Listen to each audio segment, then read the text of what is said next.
Maka hari ini kita akan bahas tentang satu hal agenda khusus yang istimewa yang hanya dikerjakan oleh Nabi di malam-malam Ramadan saja dan pahalanya melimpah. Itu ditemukan di hadis riwayat Al-Bukhari, nomor hadisnya 37. Perhatikan kalimat Nabi. Man qama Ramadhana. Siapa yang mampu bangun di malam Ramadan. Ingat ya, kalau ada qama, qiyam, aqama, yuqimun, aqimu, itu pasti maknanya salat. Karena itu setiap kalimat salat dalam Al-Qur'an sering diiringi dengan kalimat-kalimat tadi. Al-Baqarah ayat ketiga, kalimat salat pertama. Alladzina yu'minuna bil ghaib wa yuqimunas shalah. 43, wa aqimus shalah.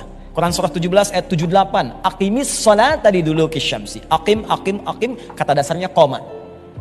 Qoma, ya. Mari kita terjemahkan kata Nabi, siapa yang mampu bangun di malam Ramadan untuk salat. Tunaikan salat di malam-malam Ramadan. Imanan wahtisaban. Syaratnya, ingat baik-baik. Syaratnya tunaikan karena Allah, bukan karena yang lain.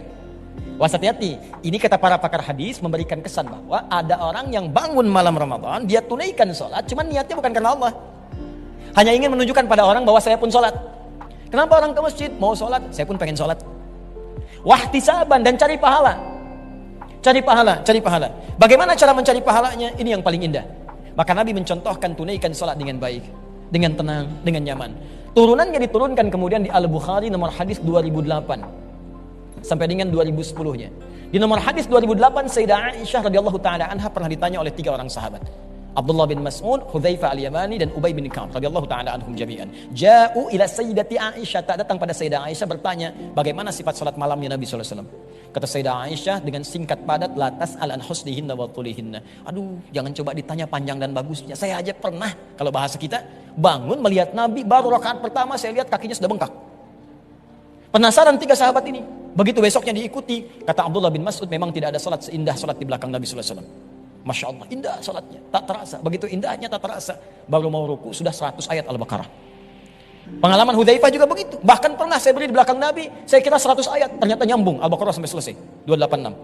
Saya kira mau ruku, nyambung Ali Imran 200 ayat. Saya kira mau ruku, nyambung sampai ke An-Nisa 176 ayat, 5 juz 4 halaman. Anda bayangkan, besoknya 3 orang ini tidak ikutan lagi. Tapi bukan karena capek, kata Abdullah bin Mas'ud. Saya pengen sholat di belakang Nabi, nikmat, enak, ada getaran pada roh. Cuman saya sering nebak-nebak, ini kapan rukunya. Di posisi ini bukan. Posisi ini bukan. Karena itu saya sering merasa terganggu dengan diri saya.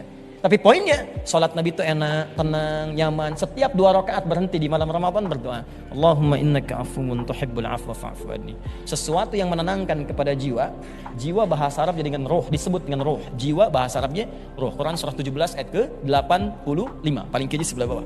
Wa yas'alunaka 'anir roh. Sesuatu yang kita kerjakan berdampak kepada roh, tenang, nyaman, santai, enak, disebut dengan tarwihah namanya. Tarwihah. Kalau dikerjakan berkali-kali, tambah lagi, maka dijamakkan menjadi tarawih. Gak pakai tarawih. Ya, tarawih. Maka ulama kemudian mempopulerkan istilah sholat tarawih. Jadi sholat tarawih itu asalnya tarawih bukan nama sholatnya, tapi yang dimaksud ketenangannya, bacaan yang bagus, ada getaran ke jiwa. Jadi jangan sampai Anda sholat disebut dengan tarawih, tapi bacaan tidak tenang. Maaf, gerakan terlampau buru-buru. Masa iya ada orang sholat 11 rakaat 1 jam, yang 23 cuma 10 menit. Allahu Akbar. Habis dari mana? Tarawih. Bukan. Tarawih itu tenang, nyaman, berhenti sejenak, berdoa. Paham ya? Maka rahasia sholat ini adalah sholat tarawih yang bisa menunaikan